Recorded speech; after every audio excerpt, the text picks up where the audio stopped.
Penipuan berkedok investasi kembali mencuat.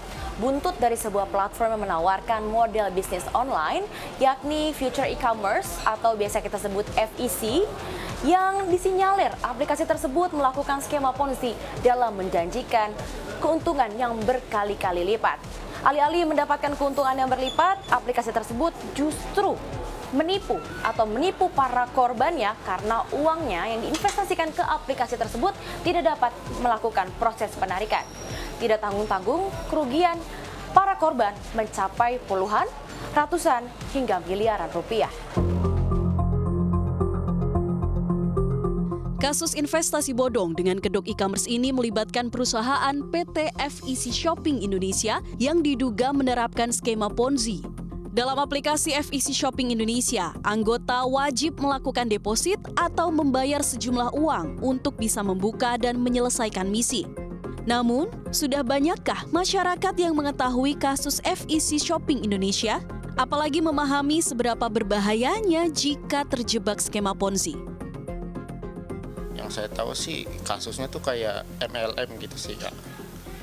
Paling cuma sekedar sampai situ aja, secara detailnya saya belum. Ya gimana ya, namanya kan orang investasi itu nggak ada yang instan ya, di mana-mana juga. Kalau misalnya ada yang instan kayak gitu perlu dicurigain juga sih. Iya, saya pernah dengar kemarin sih katanya itu investasi bodong yang baru dicabut izinnya dari OJK ya Mbak ya. Setahu saya skema Ponzi itu kan bentuknya piramid ya dia. Dimana yang di atas tuh yang paling diuntungkan yang pasti. Dia selalu membawa embel-embel leadership segala macam, dan yang paling kaya ya paling yang di atasnya itu, yang bawah-bawahnya sedangkan pasti uangnya bisa diambil atau hilang segala macam sih, setahu saya gitu. Kalau soal ini sih saya belum tahu ya Kak, kasusnya kayak gimana. Kayak perusahaan pialang gitu, MLM gitu ya Kak. Mungkin masyarakat harus lebih hati-hati lagi, lebih teliti lagi untuk melihat yang hal-hal seperti itu. Mungkin lebih cross-check lagi sih ya Kak untuk masyarakatnya, gitu sih. Kalau untuk investasi mungkin lebih baik yang udah terdaftar OJK sih Kak, gitu. Usai menelan banyak korban, aplikasi FEC dicabut izin usahanya oleh Kementerian Investasi RI BKPM pada Senin 4 September 2023 kemarin usai menerima laporan dari berbagai otoritas terkait. Seperti dilansir dari informasi resmi Otoritas Jasa Keuangan yang memuat informasi atas aktivitas Satuan Tugas Pemberantasan Aktivitas Keuangan Ilegal atau Satgas PAKI, diketahui bahwa izin usaha PT FEC Shopping Indonesia sudah dicabut oleh Kementerian Perdagangan dan juga dianggap ilegal oleh Kementerian Komunikasi dan Informatika atau Kominfo. Satgas PAKI juga menyatakan pencabutan izin usaha perusahaan penyedia aplikasi FEC Shopping Indonesia lantaran adanya dugaan perusahaan telah melakukan kegiatan yang tidak sesuai dengan izin usaha. Selain itu, perusahaan tersebut juga tidak terdaftar sebagai penyelenggara sistem elektronik atau PSE di Kominfo. Hal ini terjadi karena perusahaan melakukan praktek bisnis yang melenceng dari izin usahanya, serta melakukan penghimpunan dana masyarakat tanpa izin dan berujung merugikan masyarakat. Yang tak kalah penting, FEC Shopping Indonesia juga merupakan perusahaan penanaman modal asing, tetapi malah mengajukan izin sebagai pedagang eceran. Atas beberapa tindakan yang tak sesuai kaedah, kini FEC Shopping Indonesia resmi diduga menjadi e-commerce bodong. Masyarakat yang menjadi korban e-commerce ini pun sudah menyuarakan keluh kesahnya di media massa dan pihak berwenang. Mengacu pemberitaan, korban FEC Shopping Indonesia merupakan warga desa, bahkan ada yang ibu rumah tangga.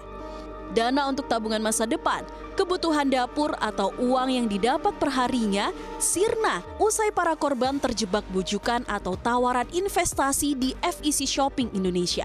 Di salah satu wawancara di media massa, ada korban yang terjebak dalam kasus FEC Shopping Indonesia ini karena mendapat bujukan dari salah satu pejabat daerah di Sumatera Selatan. Dalam hal memilih medium investasi ataupun mengakses e-commerce, kita memang harus berhati-hati. Jangan mudah tergiur tawaran keuntungan besar, meskipun datang dari sosok yang kita kenal memiliki posisi atau jabatan. Karena salah-salah, bukannya untung didapat, malah buntung yang diraih. Mengacu ramainya pemberitaan kasus penipuan skema Ponzi oleh FEC Shopping Indonesia, serta maraknya e-commerce bodong yang merugikan masyarakat, redaksi CNBC Indonesia berkesempatan untuk mengonfirmasi hal ini kepada Wakil Ketua Umum Asosiasi E-commerce Indonesia atau IDEA Budi Primawan. Kepada CNBC Indonesia, Budi membeberkan pandangan IDEA terhadap kasus FEC Shopping Indonesia. Dalam hal ini, Asosiasi E-commerce Indonesia atau IDEA ya, cukup prihatin, tapi perlu satu diperhatikan bahwa perusahaan ini bukan anggota dari IDEA, dan setahu kami juga memang bukan perusahaan e-commerce yang melakukan kegiatan perdagangan melalui sistem elektronik. Mengenai izin dan lain sebagainya, terus terang kami kurang tahu juga. Mungkin teman-teman di regulator yang bisa memberi jawaban apakah benar si perusahaan tersebut sudah mengantongi izin baik dari Kementerian Perdagangan sebagai surat izin usaha perdagangan sistem elektronik ataupun dari OJK. Tak hanya FEC Shopping Indonesia, Budi juga mengakui sejumlah perusahaan e-commerce yang bermasalah pun ternyata tak pernah menjadi bagian dari IDEA. Menurutnya diperlukan sejumlah ketentuan yang harus dipatuhi dengan baik oleh para anggotanya, di mana hal itu bertujuan untuk menjaga iklim bisnis yang baik dan melindungi konsumen. Dengan adanya kasus FEC Shopping Indonesia, tentunya masyarakat juga diingatkan dengan modus penipuan yang dilakukan oleh Jombingo. Sebagai konfirmasi, apakah sebelumnya FEC Shopping Indonesia dan Jombingo pernah mencoba mengajukan izin sebagai anggota IDEA? Kalau mencoba, seingat saya sih belum ya, karena di tempat kami kan mesti jelas ya bahwa semua anggota kami itu punya izin-izin yang harus menunjukkan bahwa mereka punya izin yang lengkap, termasuk perusahaan punya entitas atau badan usaha hukum di Indonesia. Jadi anggota kami kan ada 206 ya sekarang saat ini, termasuk ada beberapa perusahaan internasional yang berusaha di Indonesia. Tapi mereka hanya bisa jadi anggota IDEA kalau punya izin di Indonesia, punya badan hukum di Indonesia. Nah, sepanjang pengetahuan saya sih kedua perusahaan tadi sih belum pernah mengajukan seingat saya. Tapi yang saya tahu juga kalaupun mengajukan, tentu kita akan minta semua izin-izin yang sudah dikeluarkan. Gitu. Jadi kalau mereka sudah dapat izin, sudah dapat itu, kita tentu bisa menerima jadi anggota, tapi pada saat pelaksanaan bisnisnya ya nanti pengawasan akan ada di regulator yang mengeluarkan izin tersebut. Sementara itu, kasus e-commerce bodong yang telah menarik perhatian publik ini juga mendapat tanggapan dari Direktur Eksekutif Segara Research Institute, Peter Abdullah. Peter menilai kasus e-commerce bodong yang kerap kali berulang ini dapat mendatangkan kerugian yang besar bagi masyarakat. Namun ia juga mengakui perkembangan digital memang mendatangkan resiko berupa mulai maraknya aplikasi, platform, atau situs yang berbahaya. Bahkan diantaranya dengan sengaja mencoba dan mengincar dana masyarakat. Ya, kasus ini sebenarnya kasus yang selalu berulang ya. Jadi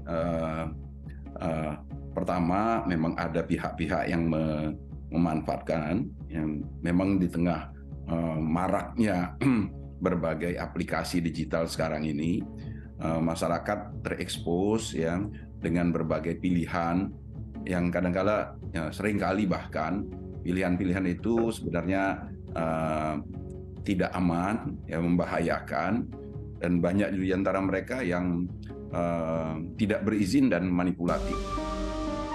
Dengan adanya kasus FEC Shopping Indonesia yang memakan banyak korban, tentunya menjadi perhatian bahwa masih banyak celah yang dimanfaatkan oknum yang tak bertanggung jawab untuk menjebak banyak masyarakat.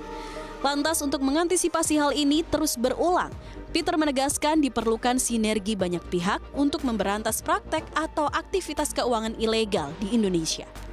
Ya, ini saya kira tugas kita sama-sama. Ya, itu bukan hanya sekadar tugas OJK, tugas otoritas, tetapi tugas masyarakat untuk terus menyampaikan informasi-informasi ini kepada mereka. Karena tidak semua juga aktif, rajin membuka media sosial, membuka pintu-pintu atau jendela-jendela informasi sehingga mereka terinformasikan bahayanya investasi bodong ini. Itu yang pertama. Yang kedua, Di sisi lain memang masyarakat juga ada yang memang selain memang ignorance, tidak begitu peduli, abai terhadap itu, tidak mau belajar. Ada di dalam karakteristik masyarakat kita, ini yang sering saya sampaikan, yang harus dikoreksi, ya. Itu adalah masyarakat kita memiliki sifat, ada beberapa ya, kalau tidak disebutkan banyak ya, beberapa dari kita itu cenderung mau cari mudah, ya, pengen mudah, ya, mendapatkan keuntungan yang besar. Ya. Nah, sifat inilah yang dieksplor, yang dimanfaatkan oleh pihak-pihak yang tidak bertanggung jawab tersebut. Ya. Mereka dengan menawarkan iming-iming yang begitu indah, ya, begitu enak, ya, mudah, ya. Misalnya menyampaikan return yang tinggi, ya, mudah. Ya, ini kan yang ditawarkan di FECD kan seperti itu. Menanamkan uang sekian bisa diambil setiap waktu, gampang. Ya. Padahal ya mekanisme yang ditawarkan itu adalah mekanisme Ponzi sebenarnya. Iya. Apa yang kita ambil itu adalah uang kita sendiri dan uang anggota baru. Edukasi dan kesadaran penuh masyarakat untuk bisa membedakan aktivitas investasi hingga platform legal dan ilegal menjadi semakin penting. Harapannya, usai kasus FEC Shopping Indonesia ini, tak ada lagi e-commerce bodong lainnya yang bermunculan. Mengingat praktek ilegal dengan kedok bisnis e-commerce ini bukan pertama kalinya terjadi di Indonesia. Misalnya terkait kasus dugaan penipuan dengan skema Ponzi yang juga sempat dilakukan oleh PT Bingobi Digital Kreasi atau Jombingo. Hingga kasus fenomenal Grab Toko yang membuat banyak masyarakat menjerit.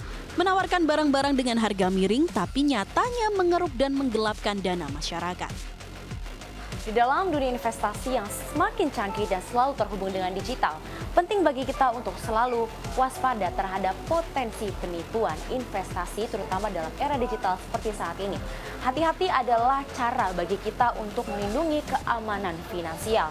Pilih selalu instrumen investasi yang sudah memiliki reputasi yang baik, mengikuti regulasi-regulasi yang sesuai, serta mengikuti praktik-praktik bisnis secara etis. Mari kita melakukan investasi secara bijak dan selalu waspada terhadap potensi penipuan, terutama di era digital yang penuh tantangan dan peluang seperti saat ini. Dari Jakarta, Seliana Salsabila dan juru kamera Indra Riantoro, tim liputan CNBC Indonesia.